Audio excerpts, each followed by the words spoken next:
Imaginen por un momento que la iglesia no es un museo. Olviden las vitrinas, el silencio sagrado y los objetos de oro tras un cristal.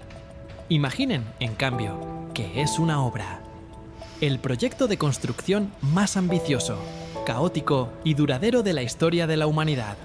Una catedral del tiempo que lleva 2000 años en obras, con momentos de genialidad arquitectónica y derrumbes catastróficos. Un lugar donde los planos originales a menudo se han perdido entre el barro y la sangre. Y cada generación de obreros ha discutido sobre cómo continuar. Esta no es la historia de Santos de Vitral. Es la historia de los arquitectos, albañiles, ingenieros y saboteadores de esa construcción. Es la historia de cómo se levantó, se agrietó, se combatió por ella y se reconstruyó una y otra vez. Esta es la historia de la iglesia como nunca la habéis visto. Si estas historias de construcción, conflicto y fe os apasionan tanto como a nosotros, considerad suscribiros y activar la campana. ¡Empezamos!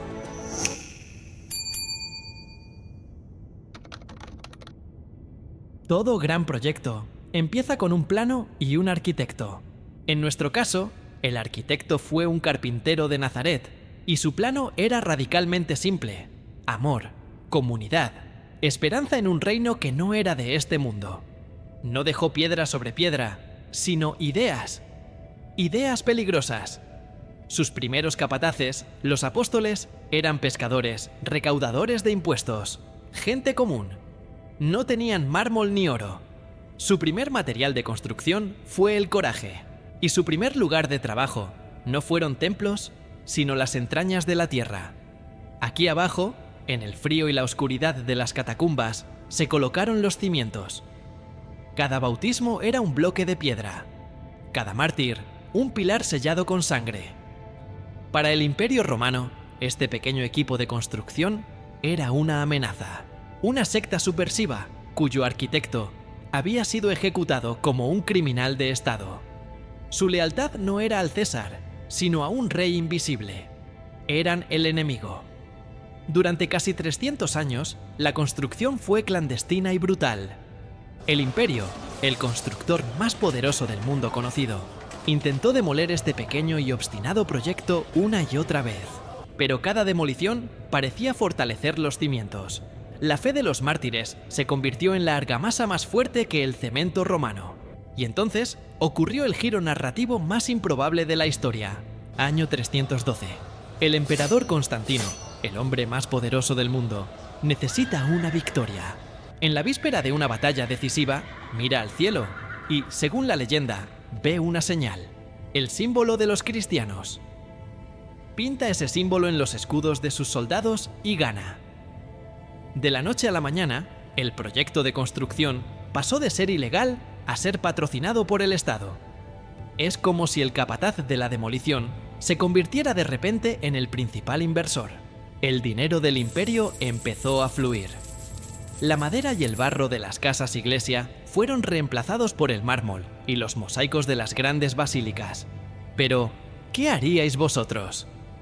Si vuestro pequeño y perseguido proyecto de repente recibe el apoyo del hombre más poderoso del mundo, ¿aceptaríais el oro y el mármol, sabiendo que el precio podría ser el alma de vuestra idea original? Dejádmelo saber en los comentarios, porque este patrocinio tenía un precio. Ahora que la iglesia tenía poder, necesitaba reglas. Unas reglas claras y universales.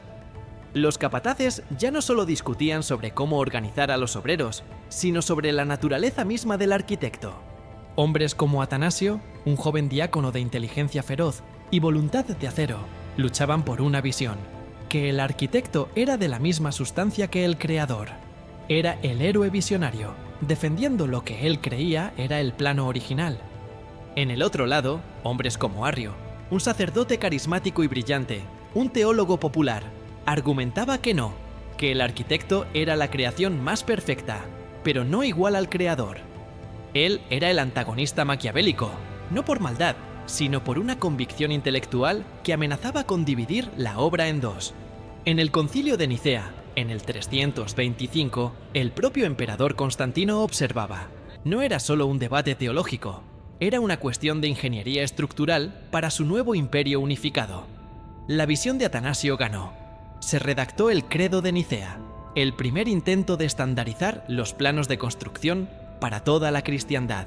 Los cimientos estaban puestos, sellados con la sangre de los mártires y ahora reforzados con el oro del imperio. La Catedral del Tiempo había sobrevivido a su nacimiento, pero el poder, como un mortero de mala calidad, puede introducir grietas en los cimientos más sólidos, y una tormenta se avecinaba desde el norte. El Imperio Romano de Occidente se derrumbó. Las hordas del norte no solo derribaron muros, destrozaron un mundo. Las bibliotecas ardieron, las leyes se olvidaron, los acueductos se secaron. En medio del caos, cuando parecía que todo el conocimiento y la estructura del mundo antiguo se perderían, el proyecto de la Iglesia se transformó. Se convirtió en un arca. En estos monasterios, los nuevos talleres de la Catedral del Tiempo, hombres como Benito de Nursia crearon una regla, un nuevo tipo de orden. No se trataba solo de rezar, se trataba de trabajar, de preservar. Mientras el mundo exterior se desmoronaba, ellos copiaban a los filósofos griegos, los poetas romanos y sobre todo las escrituras. Eran los archiveros de la civilización. Con el tiempo, la Iglesia no solo preservó el pasado, empezó a construir el futuro. Los obispos y papas se convirtieron en figuras de poder, negociando con reyes y señores de la guerra. Y entonces, la construcción alcanzó una nueva fase. Una fase de ambición vertical, la era de las grandes catedrales. Hombres como el abad Suger en Francia tuvieron una visión. Las iglesias no debían ser fortalezas oscuras, sino representaciones del cielo en la tierra. Usando nuevas técnicas de ingeniería, el arco apuntado, la bóveda de crucería, los arbotantes, pudieron perforar los muros y llenarlos de luz. La luz de Dios, filtrada a través del cristal coloreado. Estas no eran solo construcciones, eran declaraciones de poder y fe. Cada piedra era una oración. Cada vitral una lección para un pueblo que no sabía leer. Eran el orgullo de las ciudades y la ambición de los obispos. La Catedral del Tiempo estaba alcanzando el cielo. Pero mientras las agujas subían, profundas grietas se abrían en los cimientos. La primera gran grieta fue geográfica y cultural. Durante siglos, las dos mitades del antiguo Imperio Romano, la de habla latina en Roma y la de habla griega en Constantinopla, se habían distanciado. Discutían sobre la autoridad del Papa, sobre si el pan de la comunión debía tener levadura o no, sobre una sola palabra en el credo. En 1054, los dos capataces principales del proyecto se excomulgaron mutuamente. Fue el Gran Cisma. La obra se partió en dos. A partir de entonces, habría dos grandes proyectos de construcción paralelos: la Iglesia Católica Romana y la Iglesia Ortodoxa Oriental. La primera gran demolición no vino de un enemigo externo, sino de una disputa interna. Y en Occidente, el poder acumulado comenzó a corromper. El papado se convirtió en una monarquía, con ejércitos, intrigas políticas y una sed de dinero insaciable para financiar sus cada vez más grandiosos proyectos, como la nueva Basílica de San Pedro en Roma. Hombres como el Papa Alejandro Secco, de la familia Borgia, eran más príncipes que pastores, utilizando el poder de la Iglesia para el enriquecimiento y el poder de su familia. Eran los villanos sádicos y arrogantes, no siempre por la violencia física, sino por su desprecio cínico del plano original. Es una pregunta que resuena hasta hoy. ¿Puede una institución ser santa si sus líderes son pecadores? ¿Dónde trazaríais la línea? Vuestras reflexiones en los comentarios son increíblemente valiosas para toda esta comunidad. Surgieron voces pidiendo una reforma. Hombres como Francisco de Asís, que intentaron recordar a todos que el arquitecto era pobre y que el plano original hablaba de humildad, no de palacios. Pero estas voces a menudo eran marginadas o absorbidas por la propia estructura. La Catedral del Tiempo, a finales del siglo XV, era una estructura magnífica y contradictoria. Sus agujas tocaban las nubes, su arte hacía llorar a los ángeles, pero sus cimientos estaban carcomidos por la codicia y el poder. La estructura estaba bajo una tensión insoportable, y solo hacía falta un hombre, con un martillo y 95 clavos, para provocar el derrumbe. Su nombre era Martín Lutero, un monje agustino, un profesor de teología atormentado por la sensación de su propia indignidad. No era un revolucionario buscando destruir, era un inspector de obras que había encontrado una corrupción estructural tan profunda que creía que la única solución era una demolición parcial para salvar el proyecto. Sus 95 tesis no eran una declaración de guerra, eran una invitación a un debate académico sobre la venta de indulgencias, esos documentos papales que prometían reducir el tiempo en el purgatorio a cambio de dinero. Para Lutero, esto era convertir la salvación, el regalo gratuito del arquitecto, en una vulgar mercancía.